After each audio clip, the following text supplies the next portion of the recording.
So, hello guys. Andito ako ngayon sa Candelaria, Quezon.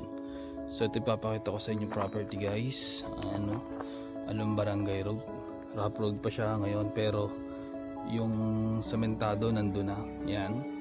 Tapos siyang sinasumpong yan. Subdivide lot yan. 1.5 per square dyan. Minimum cut doon 500. Tapos to 4.6 or 4.7 hectares. So titled to. So mura lang din to guys. Nasa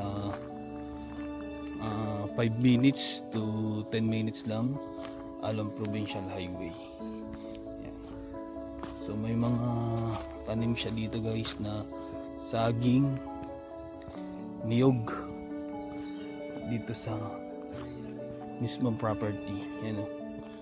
Madaming saging dito at niyog guys sa property. Tapos dito yan, may katabi na siyang bahay. Tapos yung mga niyog niya guys ang bababa pa. Yan. So dito sa property to may nagbebenta dito nga sa ibang agent sa hektarya 6.5 million pero makukuha to ng 350 per square meter lang. Yan o, ganda ng likod nya, flat land, tapos may kuryente, tubig at internet na dito sa lugar. Tapos mga 100 meters na lang sementado na siya. Yan o, ganda ng loob pala nito, flat na flat. Tapos ang bababa pa ng niyog. Ang gaganda ng saging ang lulusog ng saging niya. Yan. So sa mga interested dyan guys, kontakin nyo lang ako sa number na nasa yung screen. Viber. Mas okay guys, sa Viber nyo ako kontakin. Yan guys ito yung lobo. Gaganda ng niyog. Dami palang saging din.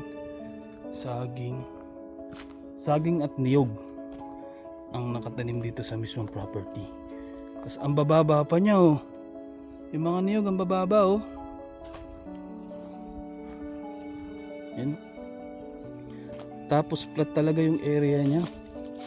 Yun So yun nga guys, mula Metro Manila 2 to 3 hours yung biyahe magmula dito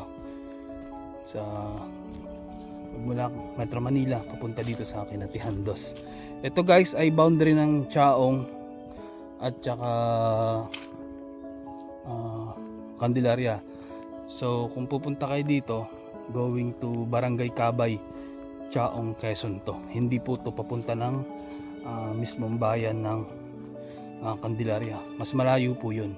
Malayo pa yung bayan ng Candelaria.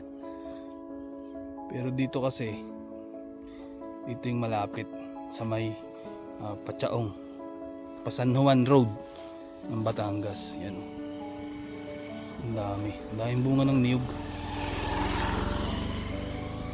Yan, ang daming bunga ng niyog. Tsaka magaganda yung saging, mga saba. Yan. So yung frontage ito guys sa kalsada nasa more or less nasa 100 meters o baka higit pa sa 100. Yan.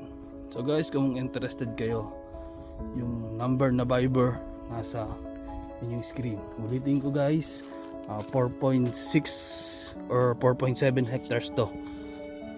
Tapos 350 lang per square meter dito. May nagbebenta dito guys na ahente, check nyo sa Facebook. Kinakat niya ng isang hektarya 6.5 million. Pero ang tunay na presyo nito guys 350 lang per square meter. Yan. Kung interested kayo, tawag lang kayo guys sa number na nasa yung screen. Yan. Tapos dito may kapitbahay na. So kausap namin yung kapitbahay dito. Sila yung nag-caretaker dito sa mismo property.